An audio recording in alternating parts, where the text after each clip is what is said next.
Listo, estamos grabando. Adelante, Carlos. Bueno, buenas tardes para todos.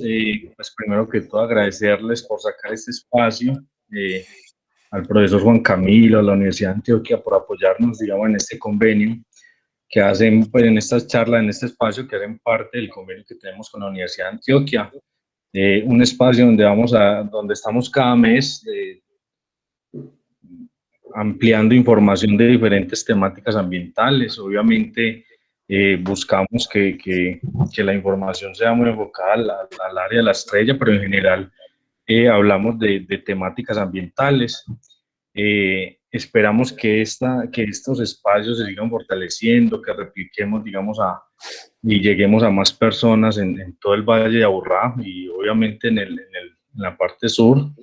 Y bueno, no, la idea es que conozcamos un poco más del tema ambiental y aprovechemos este conocimiento que nos traen pues desde diferentes investigadores de la Universidad de Antioquia.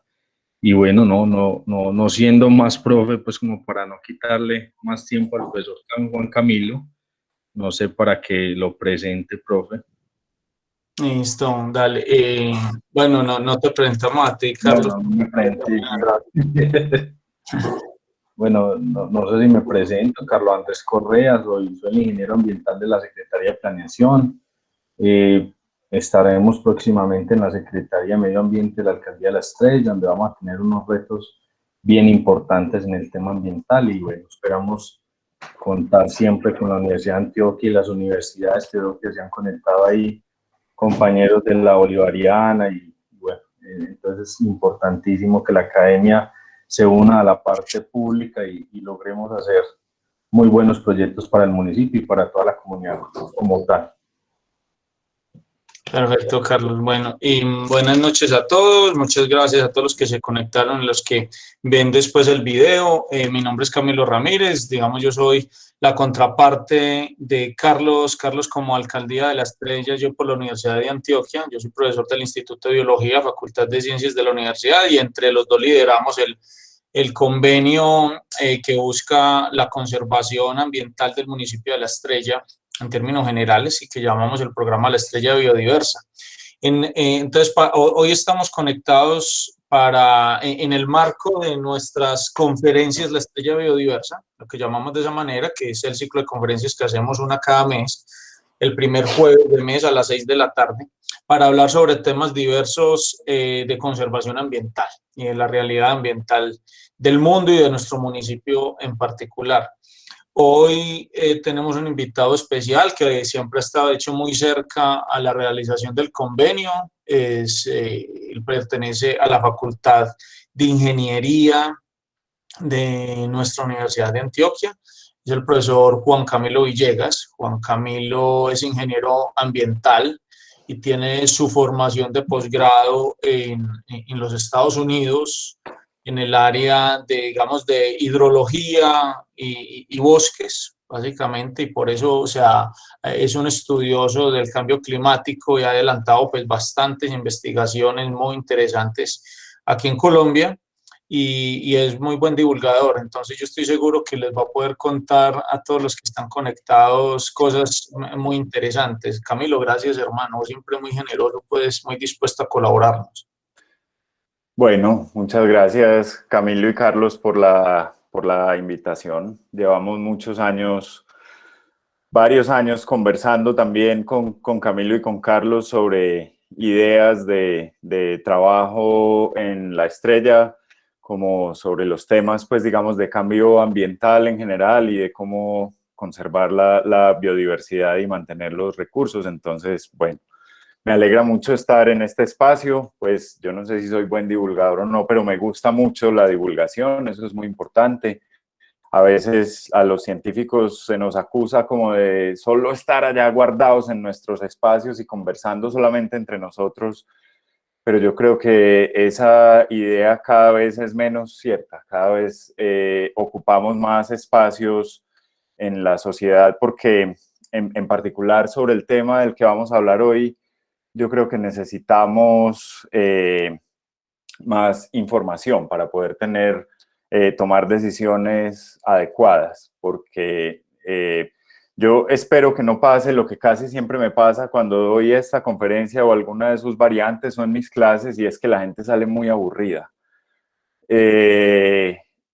Yo prefiero que no salgamos aburridos, sino más bien un poquito preocupados para que empecemos a tomar acciones sobre nuestra propia vida y también a pensar las decisiones que tomamos. El cambio climático es un problema global, pero que tiene que ver con la humanidad, ¿cierto? Esa es uno de los mensajes que yo quiero dejar aquí claro, ¿cierto? Es que el problema del cambio climático no es un problema ambiental entendido como en la concepción general de medio ambiente, que es una cosa que está por fuera de los seres humanos, ¿cierto? Que, ay, qué pesar, sí, se están acabando los bosques del Amazonas. Pero bueno, yo estoy aquí tranquilo, sentado. Es un problema fundamentalmente humano y que de hecho afecta más la propia sobrevivencia y bienestar de nuestra especie y el funcionamiento de la población humana.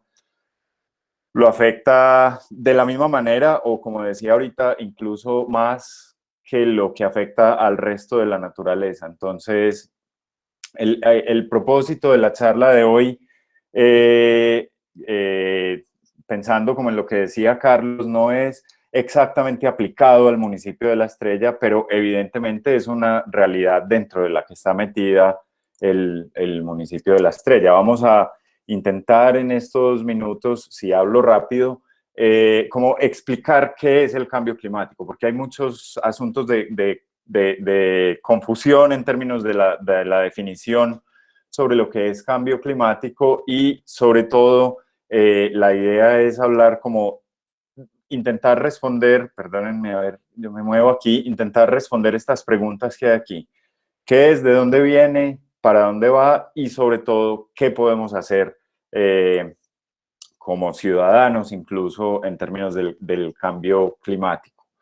Cuando uno piensa en cambio climático, generalmente ve figuras como estas, que son como apocalípticas un poco, ¿cierto? Esta es una proyección del panel intergubernamental de cambio climático basado en como el mejor conocimiento que había al momento de producir las figuras. Estas tienen más o menos unos 5 años de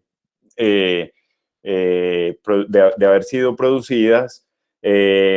Utilizan la mejor ciencia posible, eso es lo que dice aquí CMIP, es un proyecto global de comparación de modelos climáticos en la que se mete información de modelos producidos por científicos de muchos de Norteamérica, muchos de Europa, muchos de Asia, un modelo de Brasil, y eso es todo lo que hay de Latinoamérica.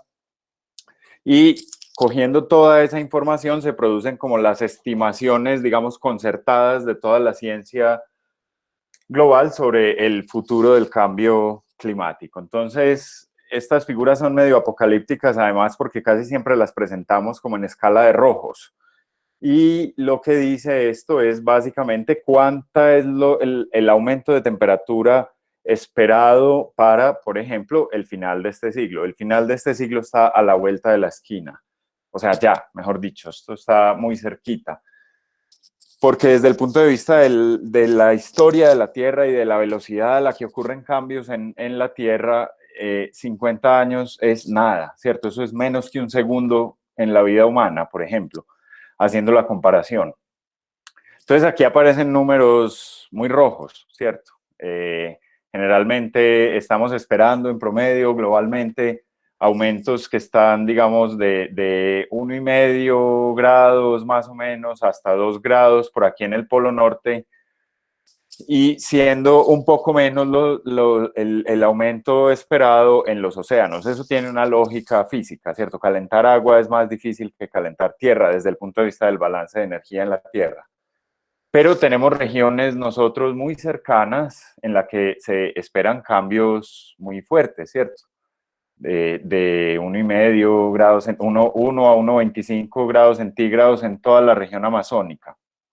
Ahora, uno en la vida cotidiana se pone a pensar, pues, ¿qué es 1 grado, cierto? 1 grado centígrado es muy poquito. ¿Cuál es la diferencia?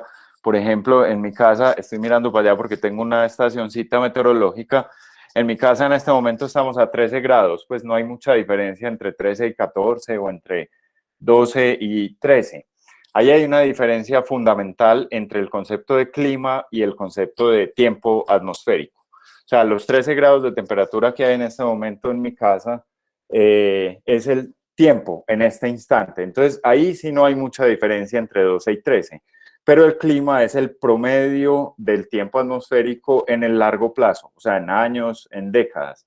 Aumentar la temperatura promedio de, por ejemplo, todo el subcontinente americano o suramericano, pues aquí en la Amazonía, en 1,25 es mucha temperatura, porque acuérdense que es el promedio entre las temperaturas máximas, mínimas de los meses más calientes y los meses más fríos. Hacer que todo eso aumente 1,25 grados centígrados significa que los máximos son mucho más máximos y que los mínimos también suban. Y eso afecta el funcionamiento fundamentalmente de toda la Tierra. Ahora, ni qué decir 2 grados centígrados por aquí en los polos, ahí se derrite el hielo y eso produce otra serie de cambios. Entonces, digamos, el mensaje que en los últimos años los científicos han dado a la sociedad es que hay que actuar rápido, rapidísimo como sociedad, porque esto va cambiando a una velocidad muy alta y aparte de eso va acelerando, ¿cierto? El cambio, digamos, ahorita vamos a ver unas figuras que muestran eso, no es lineal en el tiempo, ¿cierto? No es que pasando los años esta cosa va aumentando a la misma velocidad, sino que es, aquí voy a usar correctamente el término que se usa coloquialmente sin mucho juicio, el cambio es exponencial, es decir, sigue una ecuación exponencial, es decir, que cada vez va siendo exponencialmente más rápido, ¿cierto? No es como una línea recta, sino que esto va acelerando, acelerando, acelerando, entonces hay que frenarlo ya. El problema, creo yo, desde el punto de vista de la sociedad y de la información y de lo que recibimos, es que los expertos, o por lo menos las figuras visibles de cambio climático en la Tierra en los últimos años han sido estos dos. Ya uno de ellos está muy callado, pues afortunadamente para la humanidad, no es Greta. Pero la mayor información que se ha recibido en el público en los últimos años sobre el asunto del cambio climático es una pelea de niños entre estos dos personajes, ¿cierto? Entonces el uno utilizando los medios de información convencionales, ¿cierto? Entonces el uno, que es el presidente de un país responsable del 25% de las emisiones de gases de efecto invernadero, gasta tiempo en su Twitter para decirle a una niña de 16 años que tiene que trabajar en su problema de manejo de la ira y que vaya y se vea una buena película con un amigo. Y entonces ella responde también que está trabajando en su problema de manejo de la ira, en fin, y las imágenes que vemos es que se miran feo en las convenciones de la ONU, etcétera. Pero la realidad del problema del cambio climático o del fenómeno físico en la Tierra del cambio climático va más allá de las discusiones que ellos dos puedan tener. Ni este señor es la autoridad en cambio climático y ella, aunque ha hecho cosas muy buenas desde el punto de vista de su activismo, tampoco es autoridad en cambio climático porque es una activista, ¿cierto? Que tiene una agenda de activismo.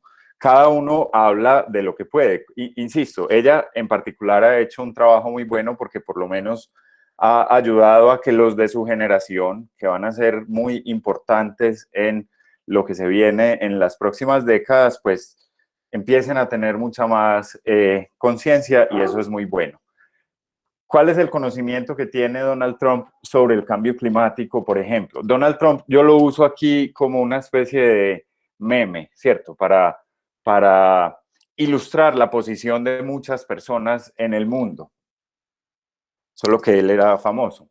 Entonces, él desde hace muchos años, fíjense, por aquí hay desde 2012, incluso desde tiempo atrás, viene hablando de cambio climático. Y es muy tremenda la influencia que tienen estos líderes también sobre la población, ¿cierto? Camilo dijo pues que yo había vivido un tiempo en Estados Unidos mientras estudié el doctorado, pues es muy claro que una proporción significativa de la población de allá pues sencillamente cree que el cambio climático o no existe o, como decía por aquí, es una mentira que se inventaron los chinos para quitarle competitividad a las empresas gringas, o que no es un problema real, sino un asunto geológico. Eso también fue una pequeña controversia que se resolvió hace muchos años por la ciencia. Si el origen del cambio climático era antrópico de este cambio climático o si es un fenómeno geológico, porque claramente en la historia de la Tierra ha habido cambios climáticos que son comparables en magnitud al que tenemos hoy, pero no en velocidad, ¿cierto? El cambio climático de hoy ha tomado 200 años para producirse y un cambio climático de esta misma magnitud en el récord histórico geológico de la Tierra puede tomar unos 100.000 años más o menos para que ocurra y depende de los periodos glaciares y esas cosas. Ahora hay un forzamiento raro, algo raro que está ocurriendo en la Tierra en los últimos 200 años que ha hecho que la velocidad de calentamiento sea muy, muy caro. Y muy rápido, perdón. Caro vi porque dice, estaba leyendo aquí expensive, que es caro. Entonces, fíjense, 2012, 2014, incluso hasta 2019 y el año pasado volvió y dijo lo mismo por ahí en algunas partes. Su hipótesis de cambio climático es que todo lo contrario, el planeta se está antes congelando porque hay temperaturas bajas muy bajas. Y vuelve y dice aquí lo mismo, ¿cierto? En enero de 2019 decía en una región de Estados Unidos, las temperaturas están en menos 60 grados Fahrenheit en este caso, la temperatura más fría que se ha registrado desde que hay registros. ¿Dónde está el cambio climático? Pues por favor, venga el calentamiento global, venga rápido que lo necesitamos. El hombre en su observación tiene razón, el problema es que la interpretación es incorrecta. Es real que cada vez hay temperaturas bajas más bajas en la Tierra, pero también hay temperaturas altas más altas. Entonces el problema del cambio climático es que no solamente aumenta el promedio global de temperatura, sino la variabilidad alrededor de ese promedio. Entonces es máximos muy máximos y mínimos muy mínimos. Entonces fríos muy fríos, calores muy calientes, y eso produce impactos claramente sobre los ecosistemas, sobre la sociedad, sobre la biodiversidad, y empiezan a aparecer eventos extremos, como lo que ocurrió hoy en Medellín, por ejemplo. Yo no voy a decir que la lluvia de hoy necesariamente está directamente vinculada, la de hoy, con el cambio climático. Pero lo que sí ha pasado es que empieza a aumentar la frecuencia de eventos extremos. Cada vez son más frecuentes esos eventos. Una caricatura que a mí me gusta mucho para responder a este tipo de preguntas, de mensajes, un meme, como siempre estamos en la era de los memes, es que hace muchas observaciones sobre está muy frío, ¿cierto? Y entonces la idea de esto es que los que están parados en esta punta del Titanic dirían, ¿cómo así que el barco se está hundiendo si antes mi lado se calentó? ¿Cierto? No hay que, pues se levantó, perdón. En este caso, los que están parados aquí están más arriba que el nivel del mar. ¿Cómo así que el barco se está hundiendo? Pero el barco, claramente todo el barco se está hundiendo. Una observación individual en un instante de tiempo, en un punto particular de la Tierra, no puede ser la respuesta a un fenómeno global que es general, como que, por ejemplo, este barco se está hundiendo. Ese es lo que hay que entender del cambio climático, que es un fenómeno global que va más allá de observaciones individuales, es más bien la colección de fenómenos individuales locales a lo largo del tiempo en todo el planeta. Los verdaderos expertos de cambio climático en el mundo no son Greta ni Donald Trump, son el panel intergubernamental de cambio climático, ¿cierto? Que es digamos, un programa de las Naciones Unidas que agrupa a los principales científicos que trabajan en este tema y produce cada cierto tiempo, más o menos 7 años en promedio, desde por allá los años 90, un informe global sobre el estado de conocimiento de la ciencia del cambio climático, hacia dónde vamos, y hacen proyecciones. Se espera un informe del IPCC, que sería el sexto, para los próximos 2 años más o menos. Claro que obviamente los tiempos de la humanidad han cambiado mucho pues, en el último par de años, pero más o menos para 2022 se espera el sexto informe del Panel Intergubernamental de Cambio Climático. Ellos trabajan fundamentalmente en 4 grupos de trabajo, ¿cierto? El primer grupo de trabajo intenta explicar como la base física, la ciencia física que explica el cambio climático, de dónde viene, cómo ocurre, qué cambios están ocurriendo en el océano, en la atmósfera, en los ecosistemas, en la biosfera. Ese es este grupo. El segundo grupo estudia los impactos que ya tiene el cambio climático. Ese quizás es otro mensaje que yo quisiera dejar, es que a veces queda la sensación de que el cambio climático es una cosa por allá del futuro y que además va a ser como catastrófica, ¿cierto? Entonces estamos acostumbrados a ver películas como el Día Final o algo así, no me acuerdo los nombres de las películas, en las que se mete pues un maremoto y destruye Nueva York en un día. El cambio climático es progresivo, ¿cierto? Y está ocurriendo. Y hay impactos ya. Y hay naciones completas que se han tenido que desplazar por razón del cambio climático en islas del Pacífico. Y hay cultivos que fallan. Y hay bosques amazónicos que se están muriendo. Y hay mega sequías ocurriendo en Norteamérica. Y así sucesivamente uno puede empezar a identificar impactos también sobre la salud pública, por ejemplo. El tercer grupo ya piensa en cómo mitigar este problema, ¿cierto? ¿Qué acciones hay que tomar para mitigar el problema?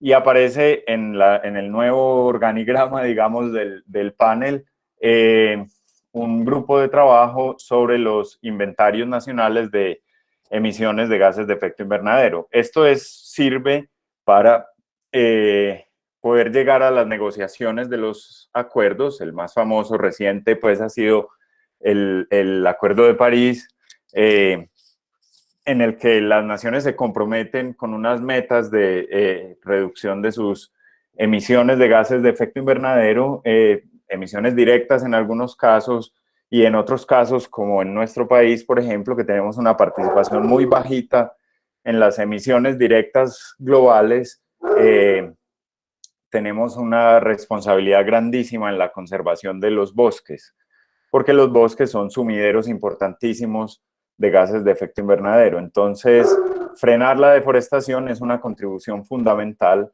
para disminuir la concentración de gases de efecto invernadero en la atmósfera. A eso se compromete principalmente nuestro país, y lo hemos hecho en diversas instancias, y de la misma manera que los países que se comprometen, muchos de ellos, a bajar emisiones, no hemos cumplido las metas que nos hemos propuesto y con las que nos hemos comprometido con las Naciones Unidas.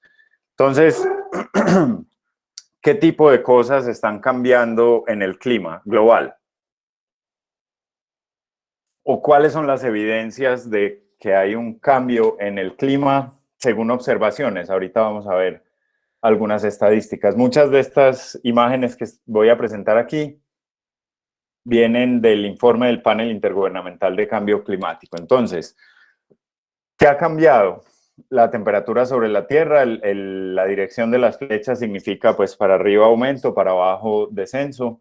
Entonces ha aumentado la temperatura sobre la Tierra, ha aumentado la temperatura del aire sobre el mar, la temperatura superficial del mar, la temperatura del aire en la troposfera, no solamente en la superficie, sino también en la atmósfera, la cantidad de vapor de agua en la atmósfera. Esto suena como extraño, pero es muy importante desde el punto de vista del clima. El hielo en el océano, es decir, todos el hielo, digamos, acumulado en el Ártico, que es importantísimo en la Tierra. El contenido de calor en el océano, esto en parte explica el aumento del nivel del mar que se ve aquí, y ha disminuido aquí adentro el volumen de glaciares y el espesor y continuidad en el tiempo de las capas de nieve. Muchos países del mundo, para su sustento, digamos, o su seguridad hídrica, dependen de la nieve. Países y ecosistemas, ¿cierto? O sea, gente y ecosistemas. Y cada vez hay menos nieve y dura menos. Esto es como un almacenamiento de agua tremendo que se va derritiendo lentamente, al igual que los glaciares en algunas partes, se va derritiendo lentamente y va alimentando, digamos, los caudales de los ríos, de los que se deriva seguridad hídrica, como les digo, y humedad para los ecosistemas, etcétera. Uno pensaría, no, pues eso ocurre, quién sabe, por allá lejos, ¿cierto? Lejísimos. Hay una ciudad nuestra en la que se abastece el acueducto en buena parte de un glaciar, ¿cierto? Pereira, que se alimenta su acueducto del río Otún, que tiene parte de su origen allá en los glaciares del Parque Los Nevados. Entonces, hay un ejemplo aquí muy cerquita, por ejemplo, pues de un impacto de derretimiento de glaciares o de nieve que es necesario considerar, ¿cierto? A lo que quiero ir es a que esto no es una cosa que esté fuera de nuestra propia realidad. Entonces, datos que muestran estas cosas. ¿Cómo ha cambiado la temperatura en los últimos 170 años más o menos? Esta figura está hasta el año 2012. Desde 1850, la temperatura atmosférica global, ¿cierto? Estos son promedios de temperatura global. Y aquí hay 4 bases de datos independientes que, fíjense, como concuerdan de bonito, ¿cierto? Todas miden lo mismo en términos de temperatura media global. Estas figuras, porque como es el promedio global, más bien lo que hace la gente para poder comparar mediciones que están hechas en Alaska versus mediciones que están hechas en Brasil, Inglaterra, lo que hacen es comparar con una referencia dentro de la misma serie. Entonces, por eso aquí es qué tan distinta ha sido la temperatura históricamente a un valor de referencia que arbitrariamente lo ponen como 0, pero no es 0, que corresponde a la temperatura promedia del año 1950. Hubieran podido escoger el promedio del siglo XX, lo que fuera. Ustedes verán variaciones de esto. Pero en este caso es año a año, qué tan distinta es la temperatura con respecto a la temperatura media del planeta en 1950. Y aquí se ve clarísimamente un incremento, ¿cierto?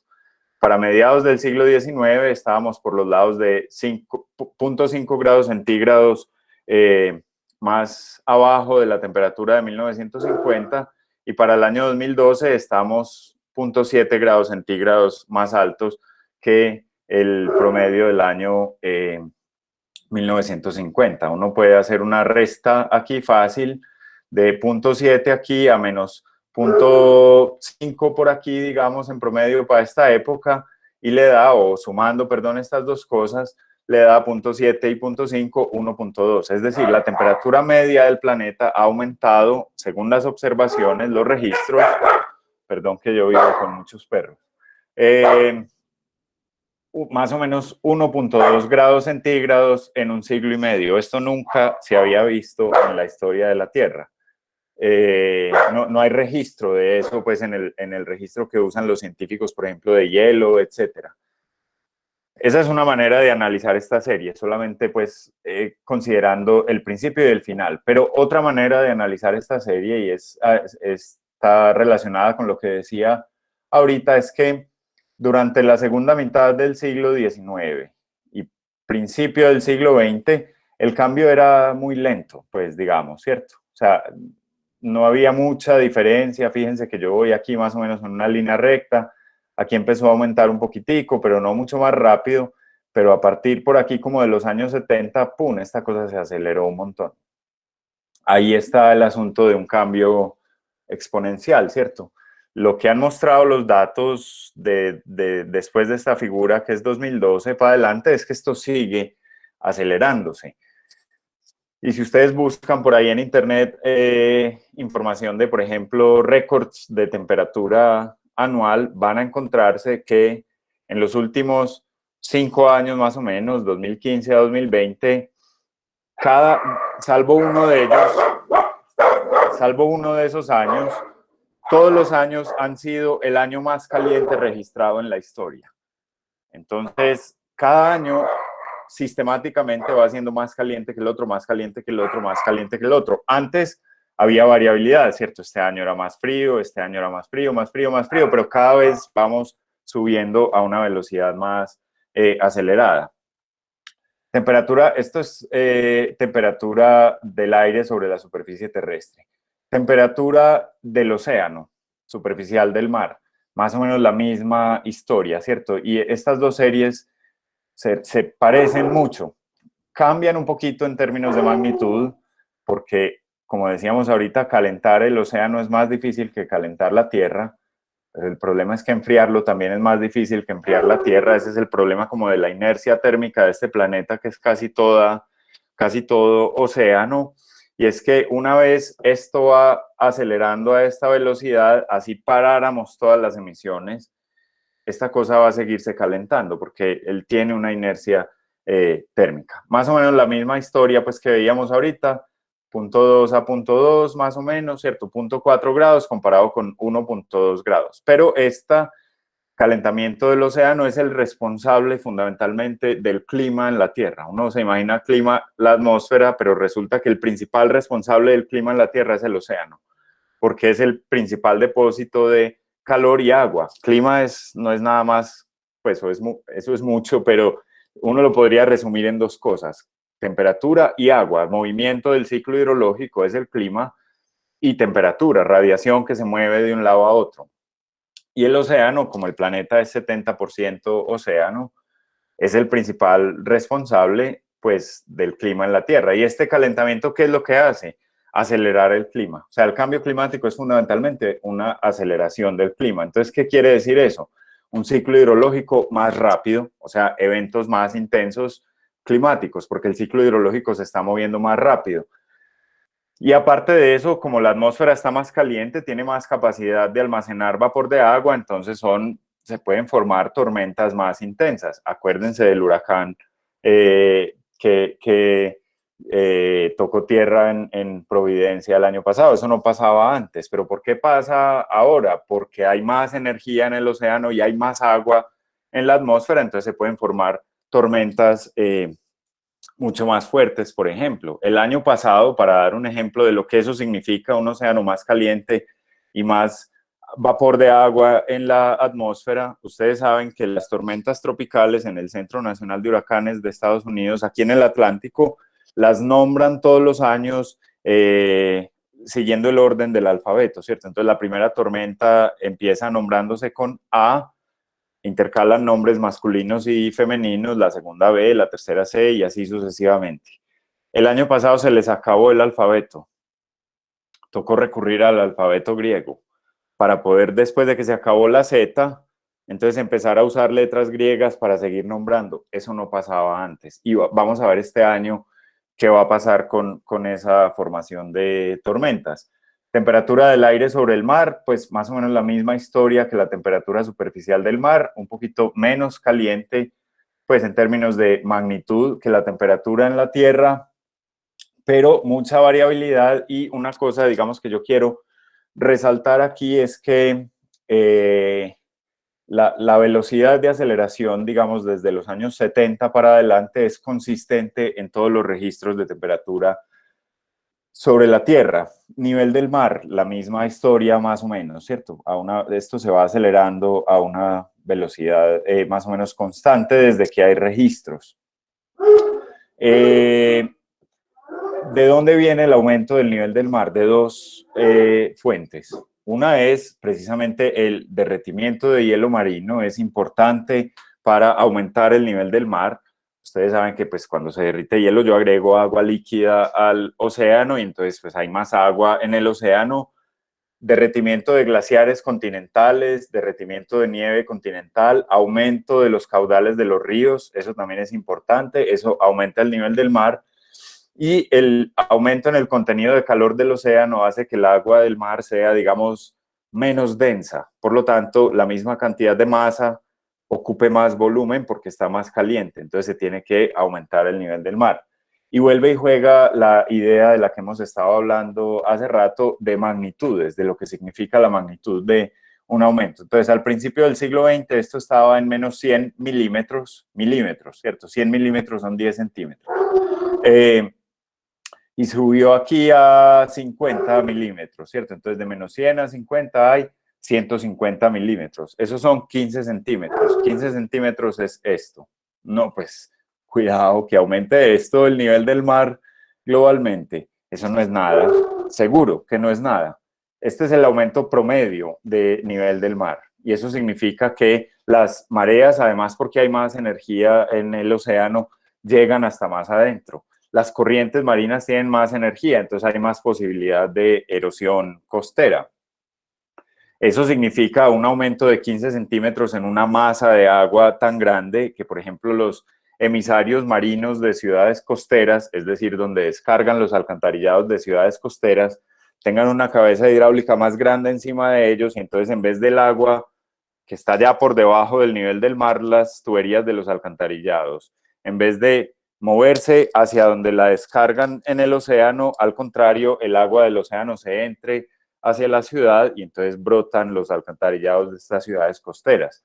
Y eso no ha ocurrido por ahí en un pueblito, en un país olvidado de África, ha ocurrido, por ejemplo, en Miami, ¿cierto? Tanta riqueza y tanta ostentación, pues ahora tienen un problema, es que tienen que bombear el alcantarillado. Eso no, ¿en dónde pasa? Pues que haya que bombear el alcantarillado para poder salir de esa agua. Y tienen que hacer un montón de mecanismos de adaptación para poder hacer eso. En otras partes donde hay menos recursos, ¿qué? ¿Cierto? ¿Qué proporción de la humanidad vive en las costas? Una proporción muy alta, ¿cierto? Imagínense cuántas capitales hay costeras en América, ¿cierto? O pensando en ciudades grandes, ¿cierto? Río de Janeiro, un poco más de 20 millones de habitantes, ahí está, en todo el nivel del mar. Aquí tenemos varias ciudades al frente del mar, importantes, ¿cierto? Cartagena, Barranquilla, Santa Marta. En Norteamérica está Los Ángeles, que es un gentío tremendo. Nueva York, que es un gentío tremendo. La península de la Florida, que es un gentío tremendo. En fin, mucha gente. O sea que esto es un problema serio. 15 centímetros parece muy poquito, pero 15 centímetros en términos globales, multipliquen por el área del océano global, el área superficial, esa área, multiplíquenla por 15 y se van a dar cuenta que eso es un montón de volumen de agua. El agua pesa mucho ejerciendo presión, entonces el agua puede entrar más rápidamente hacia los continentes. Y la última estadística que es preocupante también es la extensión de hielo marino. O sea, hielo en el mar, eso ocurre en el Ártico. Y vean, o sea, Groenlandia, por ejemplo, o el Polo Norte. Esta es la extensión de hielo en el mar, de hielo marino. Principalmente esto está en el Polo Norte, pues en el Ártico, en el verano. Es decir, en la época en la que menos hielo hay, pero es en la época en la que más radiación solar hay en ese sitio. Y enseguida vemos por qué la radiación solar es importante. Iba más o menos constante hasta este punto en el que estas cosas empezaron a aumentar y vean esto como baja. 11 millones de kilómetros cuadrados más o menos es esto. Eso es algo así como 10 veces el tamaño de Colombia, o sea, la menor extensión, la época en la que menos hielo hay, era un área equivalente como a 10 veces Colombia. Hoy estamos, esto sigue bajando, casi en 5, es decir, se ha reducido como en un 50% o al 50% en 30 años. ¿Qué implica para el océano no tener hielo o tener menos hielo en el verano? Además de ese derretimiento que decíamos que se relaciona con el aumento en el nivel del mar, eso implica más absorción de radiación solar, porque el hielo es blanco. Ustedes saben que las superficies blancas reflejan mucha de la radiación que reciben, pero cuando ese hielo se derrite y es reemplazado por agua de mar que es oscura, particularmente en los océanos del norte el agua es pues muy oscura, digamos, entonces se absorbe mucha radiación solar. Y eso sirve para aumentar esta temperatura también, ¿cierto? Entonces hay un problema doble. desde ese lado. La tierra caliente derrite el hielo, pero derretir el hielo significa absorber más radiación, lo que hace que se caliente más la tierra. Es como el efecto bola de nieve, ¿cierto? Esto va creciendo, creciendo, creciendo a medida que se va moviendo. Eso, digamos, desde el punto de vista global. Hay un reporte reciente también de las Naciones Unidas, pues lo más reciente que hay, del año 2016, sobre los posibles impactos del cambio climático en los países andinos tropicales. Aquí está la referencia, pues, de ese estudio, por si lo quieren consultar.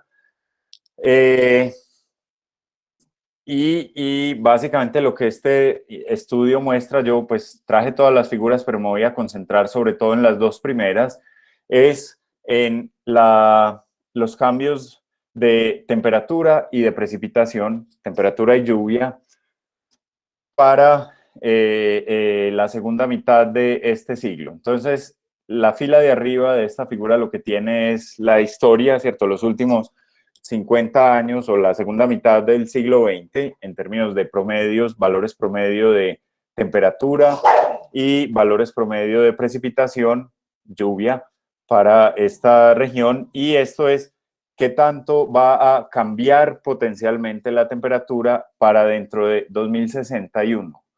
Eso es ya, o sea, eso es ya mismo, hasta 2080.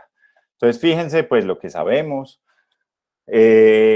En los Andes, particularmente de Bolivia y Perú, es muy frío, la temperatura media está por allá por los lados de 10 grados centígrados, algunos sitios pues donde están los glaciares son bastante fríos. Aquí claramente se ve la montaña, los Andes en nuestro país son más bajitos que los Andes pues por allá en Perú y Bolivia, y además estamos pues a una latitud digamos más baja.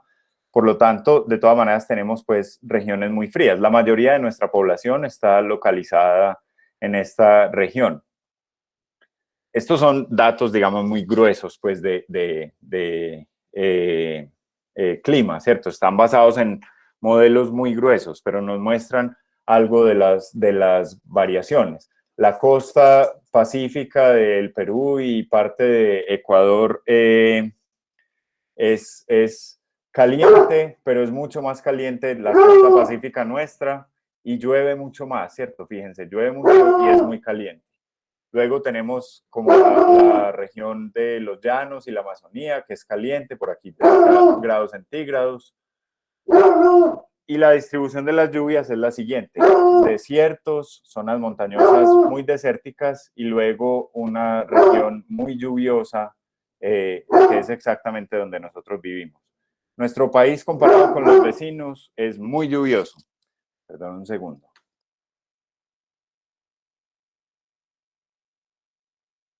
Toca regañar a los niños. Entonces, nuestro país, comparado con los vecinos, o sea, Ecuador, Perú, Bolivia, es muy lluvioso, ¿cierto? Tenemos una de las regiones más lluviosas del mundo, eso está pues claramente definido. Aquí el Chocó, nuestra región amazónica, hace parte de la Amazonía húmeda, ¿cierto? La Amazonía brasilera es un poco más seca que la Amazonía colombiana, en fin, mucha lluvia. ¿Cómo se espera que cambie esto según, ahí viene otra historia preocupante? Según el escenario más pesimista que produjo el IPCC en su último informe de 2014, que es este que se llama RCP 8.5, ¿cómo se esperaría el cambio para las próximas décadas? Pues este no está mostrando sino el escenario más pesimista. Resulta que si uno hace un seguimiento de lo que ha ocurrido desde el momento en el que se publicó ese escenario, 2014, hasta hoy, unos 8 años, vamos exactamente por esa línea, por la peor de todas. A eso sí toca contarlo así. En términos de temperatura, ¿cierto? Entonces, todo esto son, no se dejen engañar que azulito significa más frío, significa menos caliente, ¿cierto? Entonces, estos son cambios proyectados de temperatura en grados centígrados. Ya sabemos lo que significan estos números, esto es un montón. Ahorita vemos una figurita rápida de lo que significan esos números. Entonces, vemos aquí, por ejemplo, que nuestros Andes, o sea, donde nosotros vivimos, están por los lados de 3 grados centígrados. Obviamente en una región muy lluviosa como esta, el aumento de temperatura es menor. Y hay parches por aquí que se calientan mucho, que son la Orinoquía, digamos, la región de los llanos y nuestra frontera con Venezuela, y la Amazonía colombiana, mucho, mucho comparado con el resto de los vecinos. Eso, pues hoy no tenemos tiempo de hablar de eso. Si me vuelven a invitar, les cuento esa historia, que es una historia reciente muy bonita que hemos encontrado en investigaciones que hemos estado haciendo en la universidad.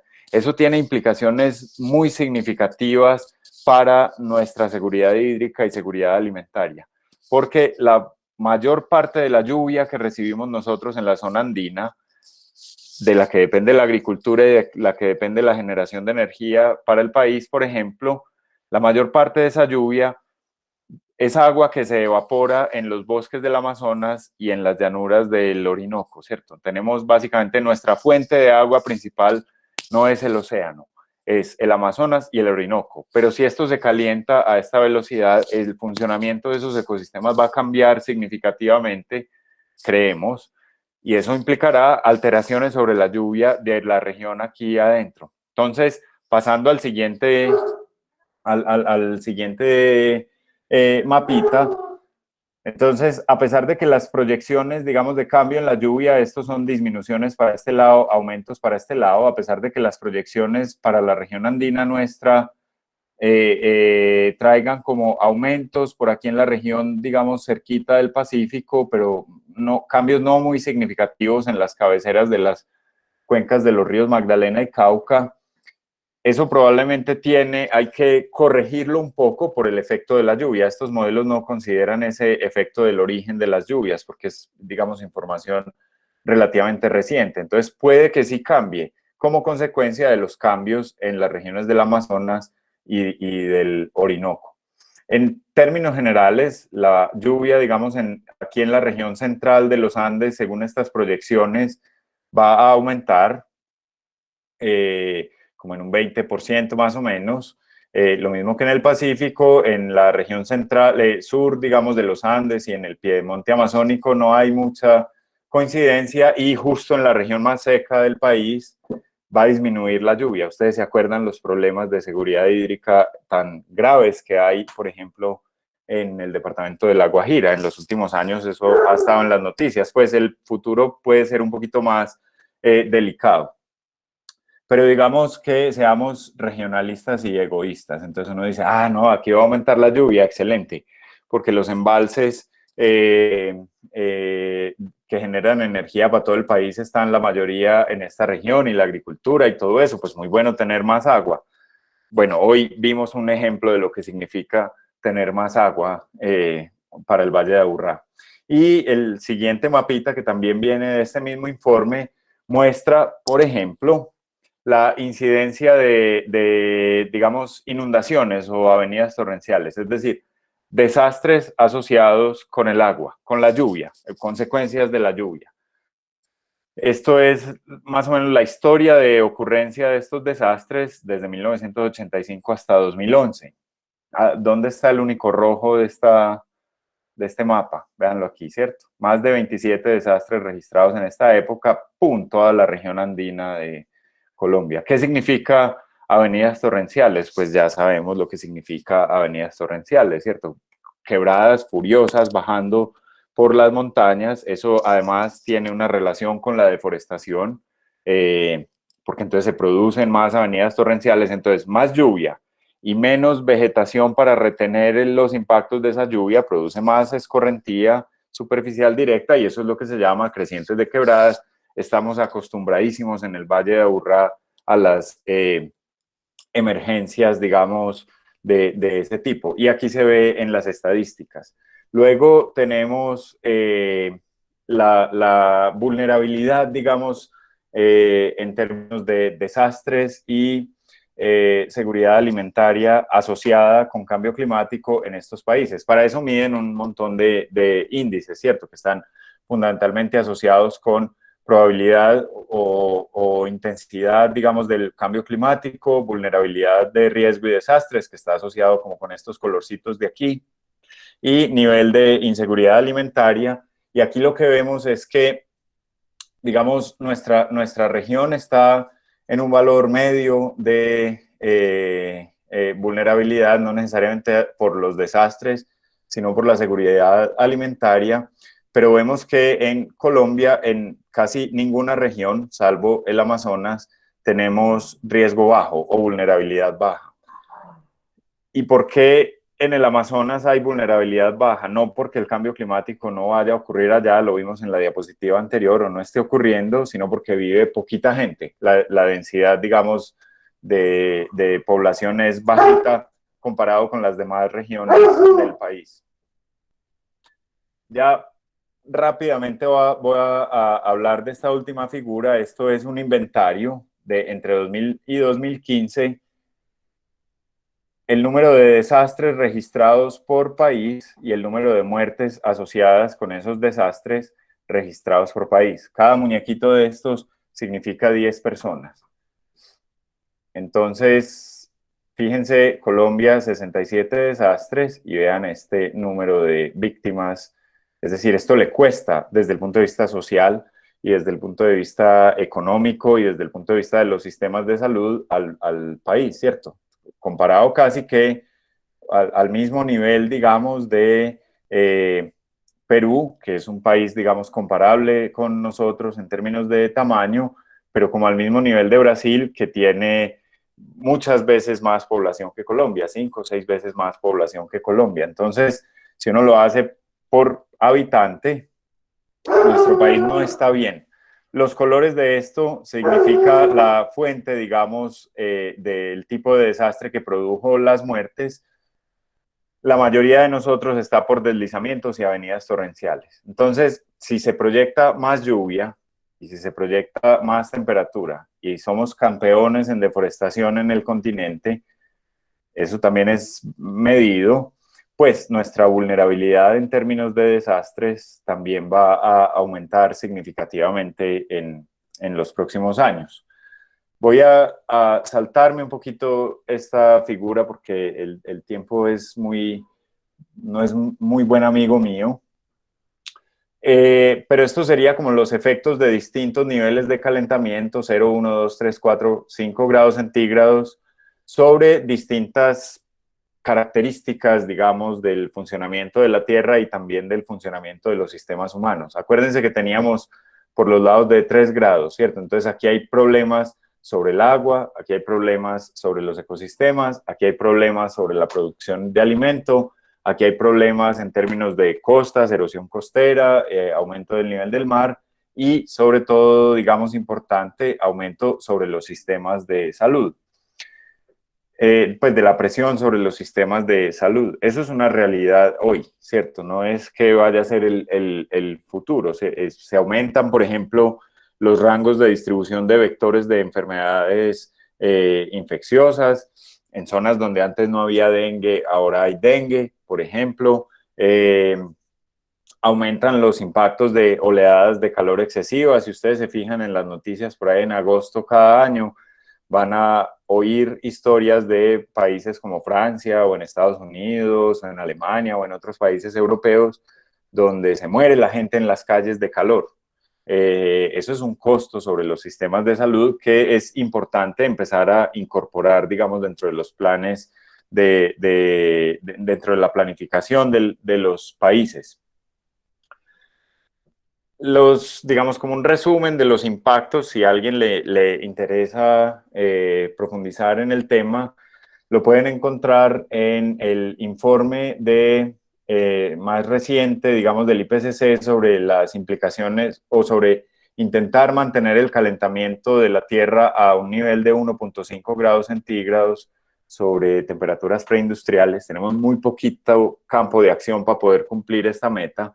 Pero si sobrepasamos eso, hay una serie de impactos que vale la pena pues como conocer. Y esto es del año 2019. Y otro informe, digamos, reciente, tiene que ver, viene de la Plataforma Intergubernamental de Biodiversidad y Servicios Ecosistémicos, donde, digamos, hacen una evaluación del estado actual de la biodiversidad y de los ecosistemas del mundo, y de este informe, la IPBES es, digamos, como el hermano menor del IPCC, menor por edad, pues. También es que salió una cifra muy alarmante que anunciaron por allá el año antepasado, ¿cierto? Que es 1 millón de especies en riesgo de extinción globalmente. Buena parte de ese riesgo de extinción tiene que ver con el cambio climático. Como les decía, y como esto es la estrella biodiversa, una de las principales amenazas después de la deforestación sobre nuestros ecosistemas tropicales es precisamente el calentamiento. El calentamiento es generalmente más rápido en las montañas que en zonas planas, porque las montañas pues tienen un gradiente de temperatura mucho más alto. Así que aquí los efectos del calentamiento se ven mucho más rápido, y las especies tienen que, digamos, a diferencia de los calentamientos anteriores en la historia de la Tierra, que duran 100.000 años produciéndose, las especies tienen tiempo de moverse, por ejemplo, hacia arriba en las montañas para llegar al sitio donde está su rango de temperatura óptima.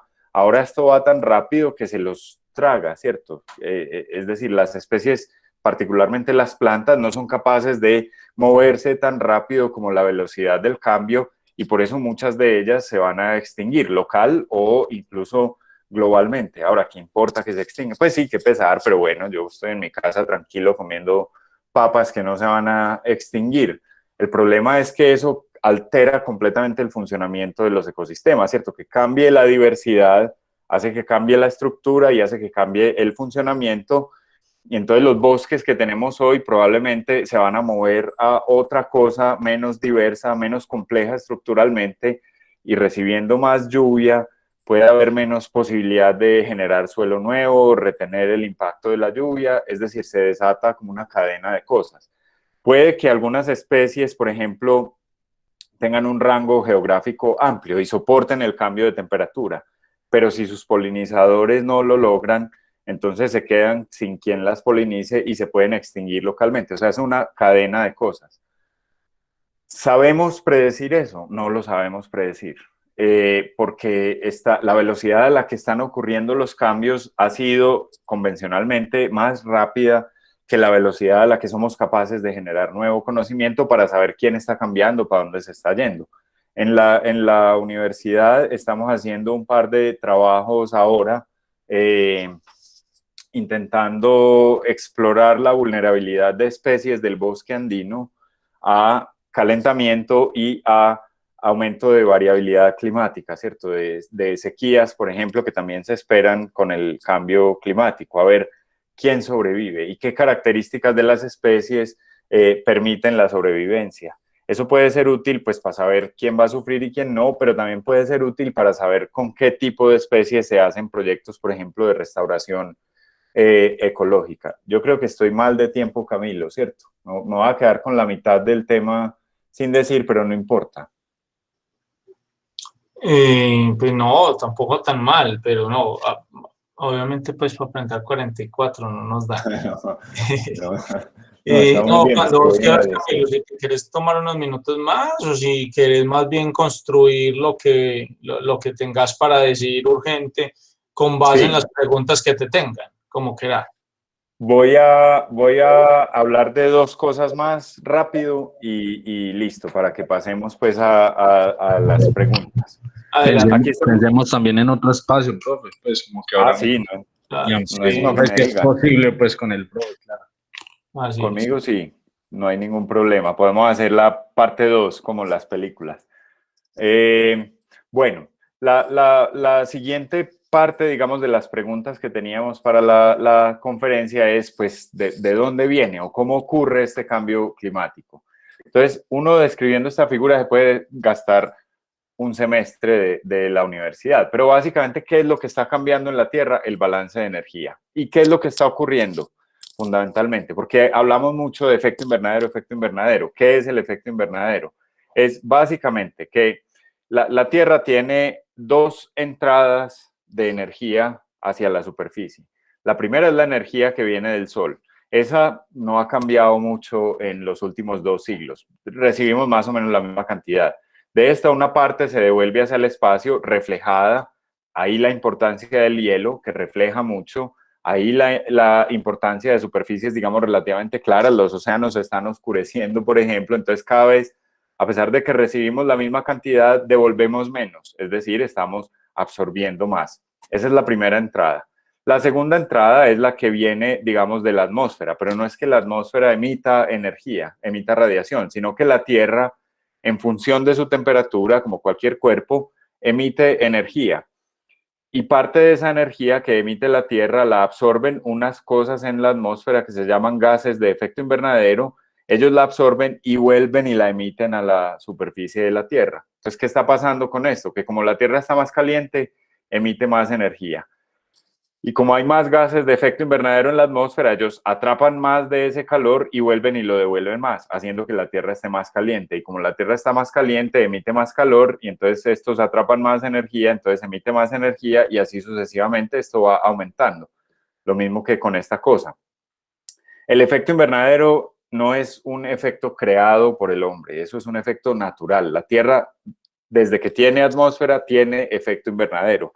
El vapor de agua es un gas de efecto invernadero. Y si no hubiera efecto invernadero no podríamos estar aquí hablando, pues porque la Tierra sería demasiado fría, no habría vida en la Tierra. El problema ha sido que hemos aumentado la concentración de estos gases en la atmósfera, es decir, estamos atrapando cada vez más calor. ¿De dónde vienen los gases de efecto invernadero? Me voy a pasar por aquí. Son muchos, pero hay 3 principales, que son los del problema, digamos, los que han aumentado significativamente en los últimos 200 años, que son dióxido de carbono, metano, óxido nitroso. Esos 3, acuérdense de esos nombres, dióxido de carbono, metano, óxido nitroso.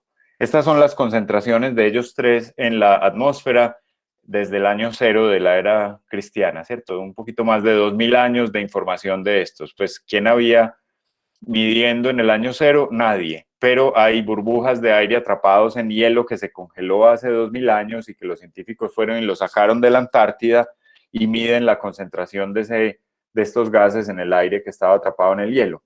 Fíjense esta historia, ¿cierto?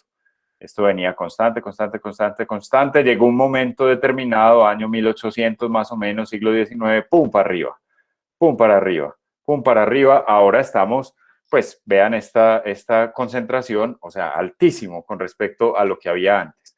Estos CO2, metano y óxido nitroso. ¿Cuáles son las fuentes principales de cada uno de ellos 3? Y con eso paro. Las emisiones principales de dióxido de carbono a la atmósfera vienen de la industria. Los círculos aquí más grandes son los que más emiten dióxido de carbono a la atmósfera. Entonces, claro, uno de una, el ojo se le va para este y este, que son los de la pelea sobre el cambio climático en los últimos años. Nosotros, muy poquito. Hace 50 años era principalmente este era muy chiquito. O sea, combustibles fósiles, petróleo. Quemar petróleo es CO2. El siguiente, metano. Este es un poquito más complicado. ¿De dónde viene el metano que se emite a la atmósfera? El metano que se emite a la atmósfera viene una parte de la producción y uso de combustibles fósiles, o sea, una parte de él, pero la principal fuente es la agricultura y los residuos sólidos. Los rellenos sanitarios, en virtud de la descomposición anaeróbica de la materia orgánica que hay ahí, producen metano en vez de CO2. Entonces, los rellenos sanitarios son una fuente principal de metano. Y el otro es la agricultura. Principalmente esta señora que está dibujada aquí. Esto es verdad, pues verdad científica, digamos, es decir, no es una verdad absoluta, pero es medible, cuantificable objetivamente por la ciencia. La ganadería tiene un impacto sobre la emisión de metano altísimo. Por lo tanto, el aumento excesivo de consumo de carne de rumiante, los rumiantes tienen un tipo de metabolismo que hace que se produzca mucho más metano que los no rumiantes, produce aumentos significativos de este orden que vimos por aquí, ¿cierto? A esta velocidad desde el año 85 hasta el 2020 de emisiones de metano a la atmósfera. Entonces, en la figura del CO2 uno puede decir, pues que los gringos y los chinos bajen sus emisiones de CO2. Aquí somos unas pobres víctimas, pero ojo, que el metano es 25 veces más poderoso gas de efecto invernadero que el CO2. De lo que comemos y de la basura que generamos, o sea, de lo que comemos y de la comida que desperdiciamos, dependen globalmente la mayoría de las emisiones antrópicas de metano. Aquí hay una posibilidad de actuación directa humana.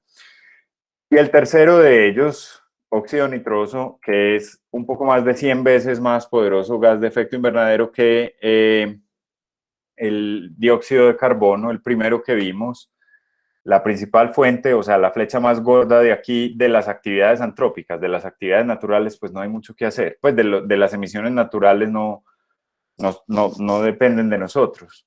La principal actividad es la agricultura, por la producción de fertilizantes químicos. Entonces, si uno se pone a sumar sectores, y ya con eso voy a parar por aquí, si uno se pone a sumar sectores que producen cambio climático desde el punto de vista de las emisiones de gases de efecto invernadero, tenemos que cerca de una tercera parte viene de esta sigla que significa agricultura, actividades forestales y usos de la tierra. O sea, de la alimentación de la humanidad depende una tercera parte de las emisiones de gases de efecto invernadero, comparado con la generación de energía y un poquito mayor que la industria. Entonces, el cambio climático no es culpa solo de la industria, que es como lo que hemos pensado siempre, pues que los países industrializados vean qué hacer, porque nosotros somos unas víctimas. Ahorita dije que Colombia es campeón país deforestador y la transición principal que se está dando en Colombia es precisamente hacia la ganadería. Entonces hay decisiones individuales desde el punto de vista de la alimentación, qué comemos y de dónde viene lo que comemos, que contribuyen significativamente a esto. Y particularmente eso es importante en Colombia, porque reemplazamos bosques naturales, particularmente en la región amazónica, que son sumideros de dióxido de carbono, o sea, atrapan dióxido de carbono de la atmósfera, bajan la concentración de ese gas a la atmósfera y lo reemplazamos por otro tipo de cobertura vegetal que es menos productiva, o sea, absorbe menos carbono, pero donde además se alimentan emisores de metano. Obviamente esas vacas están ahí porque hay quien se las coma, ¿cierto? Entonces ahí es donde está la solución individual. Yo no soy pues un evangelizador del veganismo o vegetarianismo o eso, pero sí digo que es importante saber y tomar decisiones informadas sobre los impactos que tienen las decisiones que uno mismo toma en la alimentación. Yo no creo que haya que, o sea, sería un caso utópico, pero imposible, que toda la humanidad transite hacia una dieta principalmente basada en plantas. Eso probablemente no es posible. Pero sí es posible disminuir, por ejemplo, el consumo de esos generadores de metano. No quiere decir, pues, que sea de inmediato y del todo, pero si la gente bajara su consumo en un 20%, qué sé yo, pues un día a la semana, 2 días a la semana, y así sucesivamente, disminuyen las emisiones de los dos gases más poderosos, que son metano y óxido nitroso. Mientras que los gringos, los chinos, los alemanes y los países industrializados que emiten dióxido de carbono miran cómo bajar sus emisiones. El resto de la humanidad sí podemos tomar decisiones. Con eso creo que ahí sí voy a parar. Y eso además le baja presión a la deforestación, es decir, a la posibilidad de absorber dióxido de carbono. Este mapita es muy impresionante porque es la deforestación en Sudamérica apenas en lo que va de este siglo, ¿cierto? De 2000 a 2018. Lo blanco es lo que se ha deforestado para convertirse en algunos tipos de agricultura para alimentar animales y en zonas ganaderas, ¿cierto? Entonces, lo blanco es deforestación en este siglo, ¿cierto? Esta no es la deforestación acumulada desde que llegaron pues los portugueses a Brasil o desde antes. Es 20 años de deforestación lo blanco, ¿cierto? Entonces aquí hay un problema serio, ¿cierto? Esta gente se está tragando el Amazonas. O sea que de las decisiones políticas que tomen estos países también, de quienes elegimos para los cargos en el gobierno, también depende esta cosa, el cambio en el clima, ¿cierto? Si en este país escogieron como presidente a quien se llama a sí mismo Capitán Motosierra porque va a tumbar todo el Amazonas, pues hay un problema global, es un asunto. Pero claro, siempre es bueno mirar al vecino y no mirarse a uno mismo, ¿cierto? Fíjense que aquí nosotros tenemos nuestro buen arco de deforestación. Y de hecho, siempre es bueno nosotros aquí bien cómodos mirar a los que están lejos de nosotros y decir, uy, sí, están tumbando el bosque del Amazonas. Antioquia es de la región andina el departamento más deforestador de todos, ¿cierto? La mayor cantidad, en Colombia hay 4 focos de deforestación grandes o 5 focos de deforestación grandes. El arco amazónico, que ya sabemos, han hablado mucho de eso. La serranía de San Lucas, el Catatumbo, el Delta del Atrato y todo el Bajo Cauca antioqueño. Entonces, fíjense que hay posibilidades de actuación. Ah, claro, los brasileros cómo escogen a semejante tipo para presidente. Pues independiente de sus convicciones políticas, desde el punto de vista ambiental, no le conviene al mundo, digamos. Ah, bueno, listo, pero no, es que en Colombia, ¿cómo permitimos pues que haya deforestación entre el Amazonas y los Andes? Uy, pilas, pero es que aquí estamos al lado. Y el asunto es, ¿para qué se está deforestando, cierto? No es que se deforeste de gratis, sino que esto se está convirtiendo en otros tipos de uso para satisfacer ciertas demandas de los que estamos por aquí. Bueno, si quieren, paramos ahora sí por aquí para poder ir a comer. ¿Qué van a comer ahora? Carnita era, ¿o qué? Vamos a hacer un asadito. Un asadito. No, Camilo, muchísimas gracias. Bueno, tengamos un ratico de preguntas. Incluso, quiero hacer una que es del interés de la estrella. Y para romper el hielo y ojalá otros se animen a aprovechar aprovechar tu presencia. Los que quieran hacer preguntas, por favor, ahí en la parte inferior derecha hay un botoncito que dice levantar la mano, le dan clic y así podemos ir viendo en orden si algunos tienen preguntas. Camilo, te repito, muchas gracias, hermano, entiendo por qué decías que mucha gente sale preocupada de tus charlas. Claramente, pues, el panorama es preocupante, pero yo creo que está bien que nos asustemos, ¿sí? O sea, y voy incluso a dar un dato breve. Esto es mucho peor que la pandemia del coronavirus, eso es claro, ¿verdad? Las consecuencias pueden ser mucho más devastadoras y de mucha más duración. Esto lo estamos logrando frenar con vacuna, el COVID, y seguramente va a llegar a estabilizarse con la amplia aplicación de las vacunas y el paso de un par de años, pero cambio climático no va a ser así si llegamos a eso. La pregunta que te quiero hacer es, ¿qué consecuencias anticiparías vos o especulas vos para la contaminación ambiental en áreas como el Valle de Aburrá? Y tú sabes que en La Estrella tenemos un problema de contaminación atmosférica bastante particular. ¿Crees que con el cambio climático va eso a incrementarse, a disiparse? No sabemos. ¿Qué piensas tú?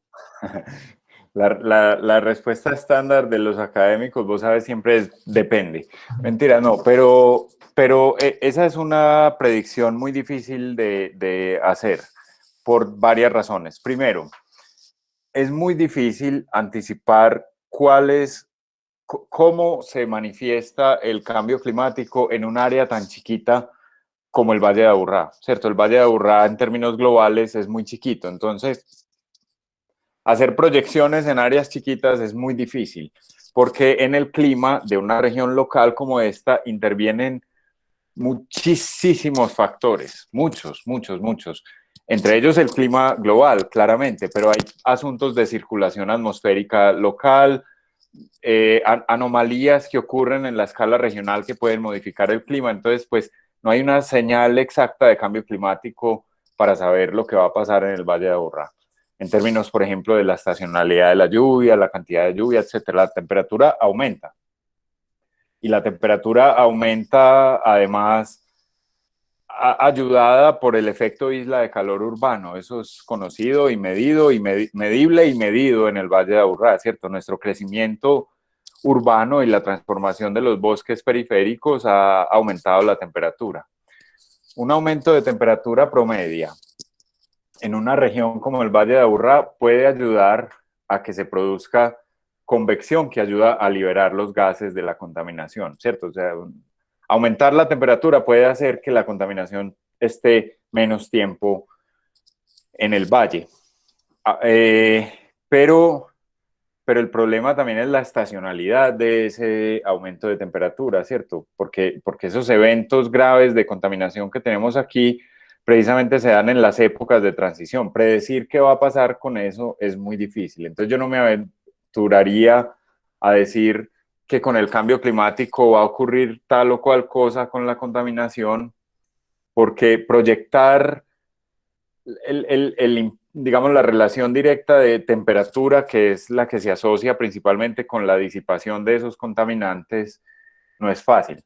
Pero creo que vos tocaste ahí un tema importante, y es que una cosa es la contaminación atmosférica por partículas y por gases derivados, por ejemplo, de la combustión de motores, que son óxidos de azufre y otras cosas, y otra cosa es los gases de efecto invernadero que producen el cambio climático, ¿cierto? Esta contaminación local es una cosa y el cambio climático, digamos, es otra cosa. Algunos de esos gases contribuyen al cambio climático también, pero no es que sean como la razón principal de él. Entonces, ¿cuál es la manera de gestionar el problema de contaminación en el Valle de Aburrá? Gestionar el problema de contaminación en el Valle de Aburrá a partir de las fuentes que lo producen, principalmente. Creo yo que esa es la manera de hacerlo, porque probablemente no, la relación con el cambio climático, digamos, global o regional es muy fina. O sea, ese es un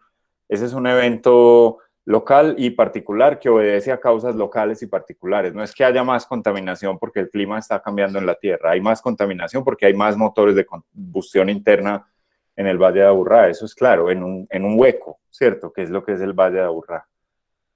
Así que yo creo que la mejor manera de gestionarlo es gestionando la contaminación por Perfecto, partículas. Camilo. Muchas gracias, hermano.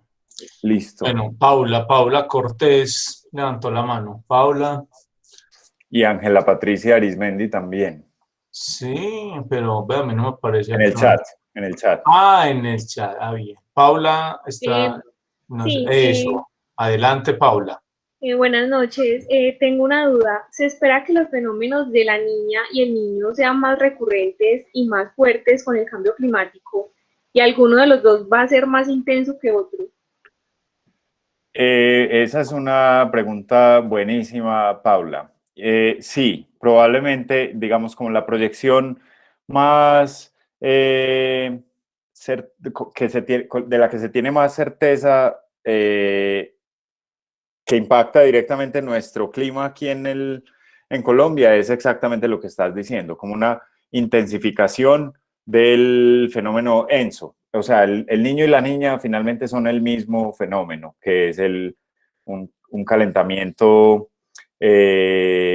anormal o inesperado, digamos, del Océano Pacífico en un caso y un enfriamiento en el otro.